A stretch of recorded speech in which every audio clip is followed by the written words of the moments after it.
Je sais pas du tout si cette vidéo aura un sens parce qu'il y a des sauts dans le temps. Ce que vous avez vu ce matin, c'était le 25 décembre. Ce que vous voyez maintenant, c'est le 11 janvier. Et ça va terminer avec les artifices du Nouvel An. Voilà, c'est cadeau. Je pas la carte.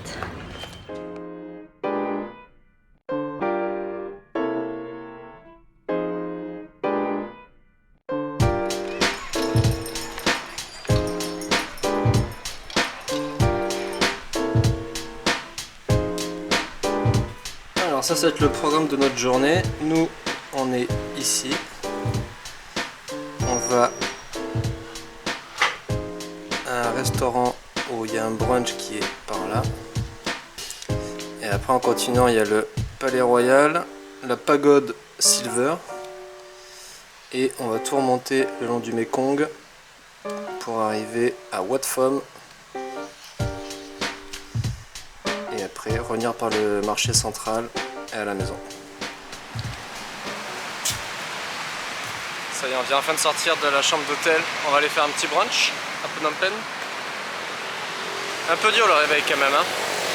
En fait, on boit plus et on mange beaucoup moins. Et genre, c'était beaucoup trop hier soir. Genre, une bouteille de vin à deux, ça nous a mis KO. On a trop mangé aussi, c'était indécent.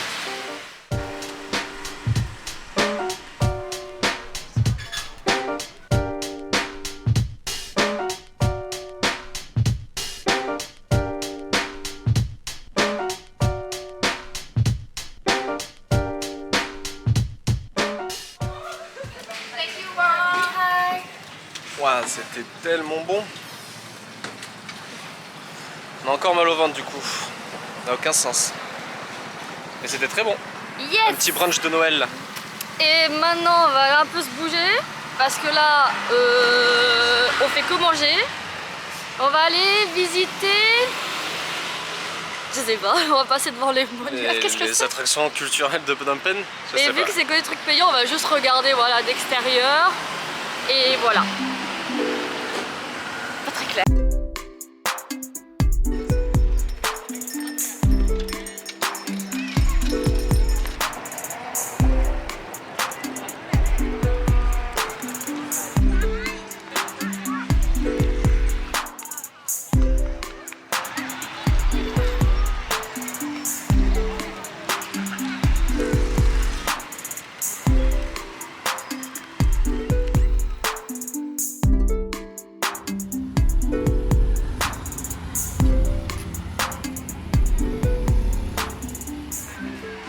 On vient d'arriver au Wat Pho, qui est un des temples les plus connus de Phnom Penh. Il a l'air d'avoir un grand parc autour.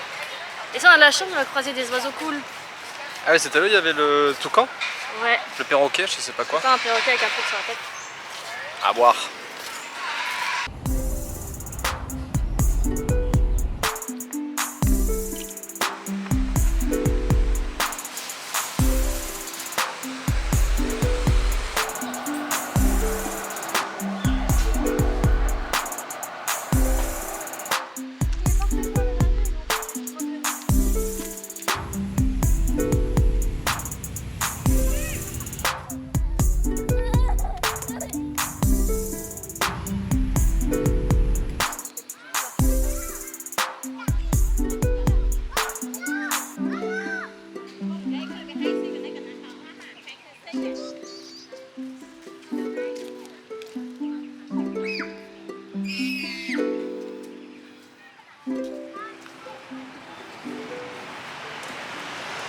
On va finir la visite du Wat Pho. Et en plus on a vu les perroquets ou je sais pas ce que c'était. Ils avaient une tête trop bizarre. Et c'était énorme. C'était ouf. Et on devait passer au marché acheter un trépied et aller à la station de bus pour acheter un billet de bus pour demain. On a trop la flemme. Je crois qu'on verra ça. On va acheter le billet de bus sur internet et le trépied on verra ça la semaine prochaine quand on reviendra. C'est dimanche, hein. C'est dimanche, retour à la maison. Finalement on a craqué.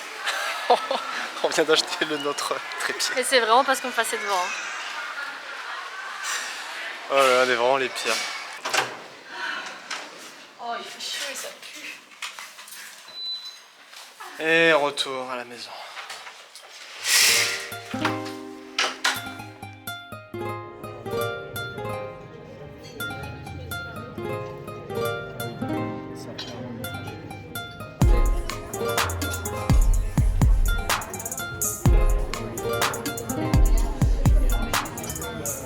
On va manger à une association qui s'appelle PSE pour un sourire d'enfant. C'est un couple de Français qui l'ont créé il y a 25 ans. Parce que quand ils ont visité le pays, ils se sont rendus compte qu'il y avait plein d'enfants qui travaillaient dans les décharges. Et du coup, à la base, ils ont juste mis une paillote au-dessus de la décharge pour nourrir les enfants. Et au fur et à mesure des années, du coup, ils ont récolté des dons uniquement privés. Et du coup, ils ont agrandi. Aujourd'hui, ils accueillent 6500 élèves tous les ans. Et du coup, ils les nourrissent, ils les soignent, du coup, ils les scolarisent. Et en plus, ils les forment professionnellement. Ils ont développé, ils ont apporté l'alternance au Cambodge, ça n'existait pas. Du coup, en fait, ils sont en lien avec 200 entreprises. Et du coup, ils fournissent un avenir aux enfants les plus pauvres des alentours.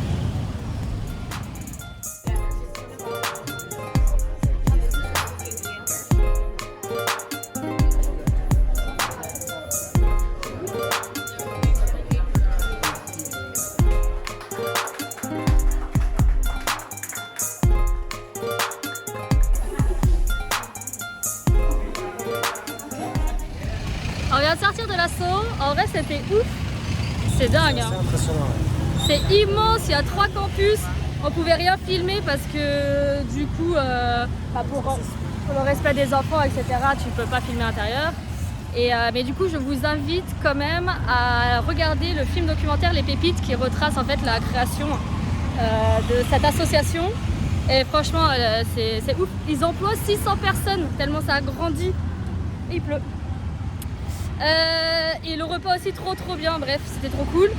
Et là, on va aller au musée du génocide, S21, maintenant.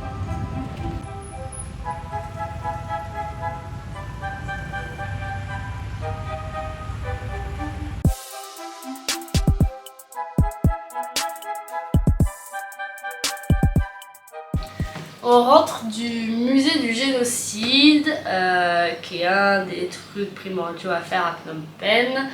Je vais essayer de vous la faire courte, ça va être compliqué. Cet endroit était à la base un lycée que les Khmers rouges ont récupéré pour en faire une prison secrète, donc la prison S21, où il y a eu plus de 12 000 prisonniers qui étaient en fait des intellectuels, des avocats, des enseignants. En fait, tous les nouveaux métiers, tous ceux qui ne travaillaient pas la terre, en fait, étaient considérés comme des parias. Des parias, exactement, qu'il fallait éliminer. Du coup, ils ont tous été mis dans des camions, amenés dans des prisons, parce que ça, c'est une des prisons, on en avait plein, parce qu'il faut savoir que les Khmers rouges ont exécuté un quart de la population cambodgienne, ce qui est un truc de ouf. Bref, nous on va parler de cette prison qui est à Phnom Penh.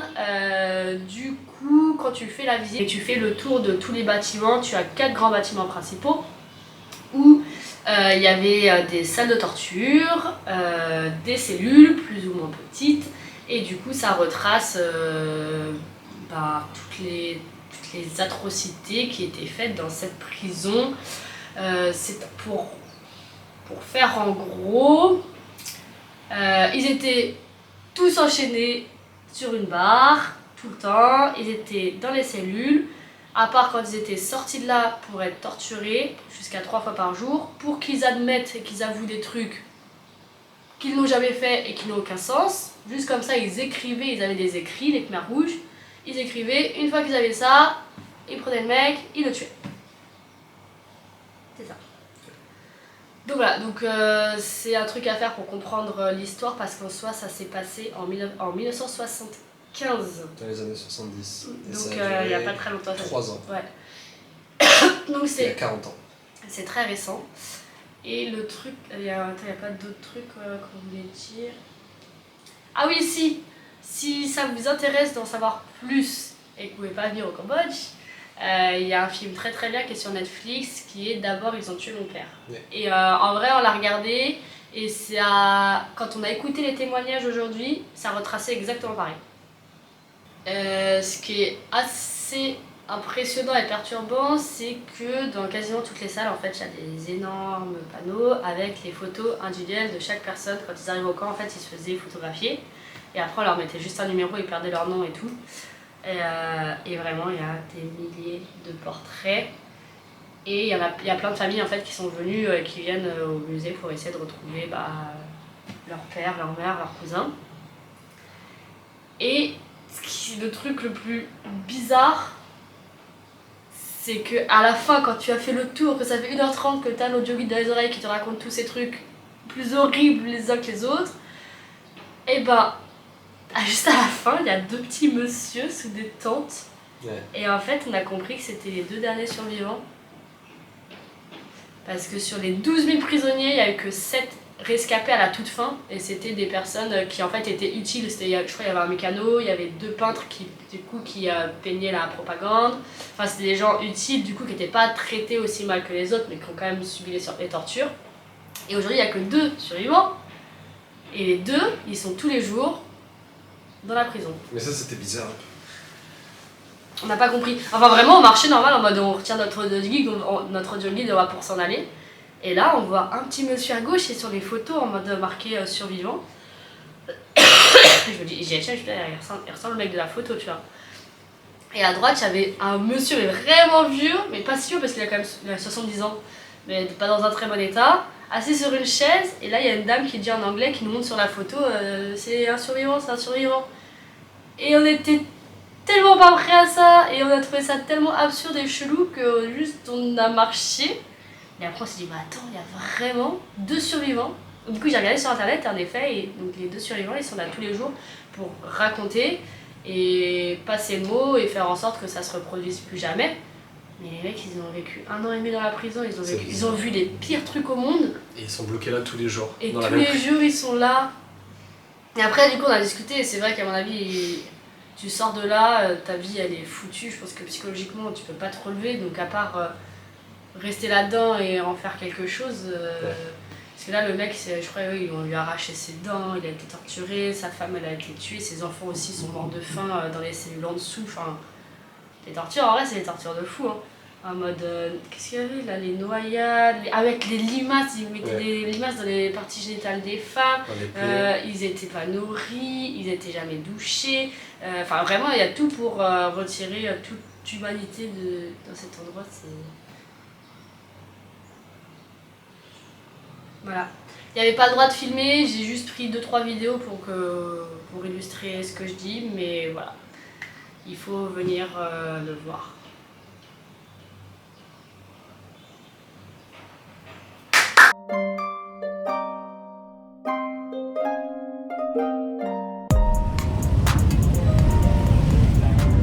On est rentré à Phnom Penh pour le nouvel an et il y a beaucoup de monde, on est sur genre les quais et normalement le feu d'artifice va tirer d'en face.